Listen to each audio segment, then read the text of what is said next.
Good afternoon, everybody. Good afternoon. Thank you. It is clearly now the will of the Parliamentary Conservative Party that there should be a new leader of that party and therefore a new Prime Minister.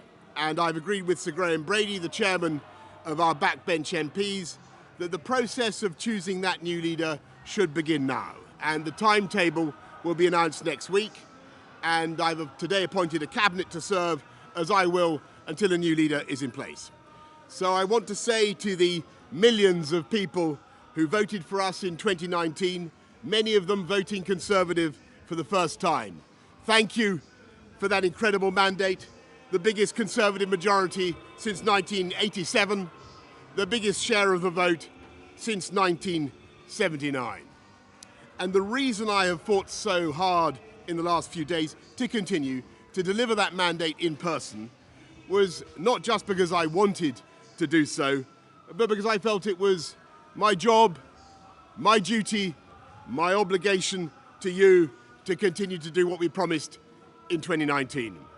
And of course, I'm immensely proud of the achievements of this government, from getting Brexit done to settling our relations with the continent for over half a century, reclaiming the power for this country to make its own laws in Parliament, getting us all through the pandemic, delivering the fastest vaccine rollout in Europe, the fastest exit from lockdown, and in the last few months, leading the West in standing up to Putin's aggression in Ukraine. And let me say now to the people of Ukraine that I know that we in the UK will continue to back your fight for freedom for as long as it takes. And at the same time, in this country, we've been pushing forward a vast programme of investment in infrastructure and skills and technology, the biggest in a century, because if I have one insight into human beings, it is that genius and talent and enthusiasm and imagination are evenly distributed throughout the population, but opportunity is not. And that's why we must keep levelling up, keep unleashing the potential of every part of the United Kingdom. And if we can do that in this country, we will be the most prosperous in Europe. And in the last few days, I've tried to persuade my colleagues that it would be eccentric to change governments when we're delivering so much, and when we have such a vast mandate, and when we're actually only a handful of points behind in the polls, even in mid-term after quite a few months of pretty relentless sledging, and when the economic scene is so difficult domestically and internationally. And I regret not to have been successful in those arguments, and of course it's painful not to be able to see through so many ideas and projects myself. But as we've seen at Westminster, the herd instinct is powerful. When the herd moves, it moves. And my friends, in politics, no one is remotely indispensable. And our brilliant and Darwinian system will produce another leader equally committed to taking this country forward through tough times, not just helping families to get through it, but changing and improving the way we do things, cutting burdens on businesses and families, and yes, cutting taxes, because that is the way to generate the growth and the income we need to pay for great public services. And to that new leader, I say, whoever he or she may be, I say I will give you as much support as I can. And to you, the British public,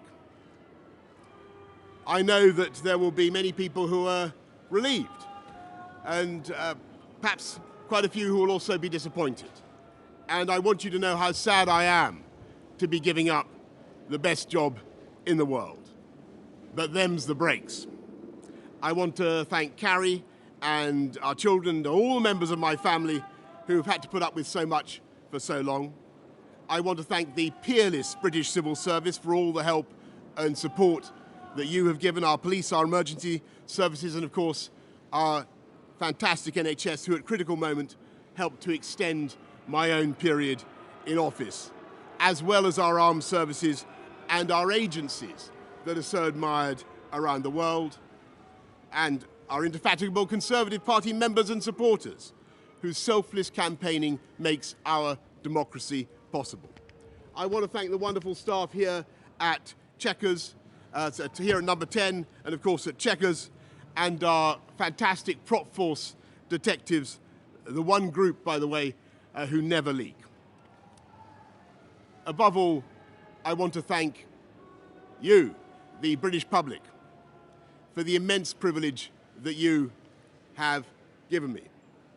And I want you to know that from now on until the new Prime Minister is in place, your interests will be served and the government of the country will be carried on.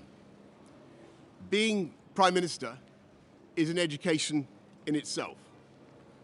I've travelled to every part of the United Kingdom, and in addition to the beauty of our natural world, I've found so many people possessed of such boundless British originality and so willing to tackle old problems in new ways that I know that even if things can sometimes seem dark now, our future together is golden.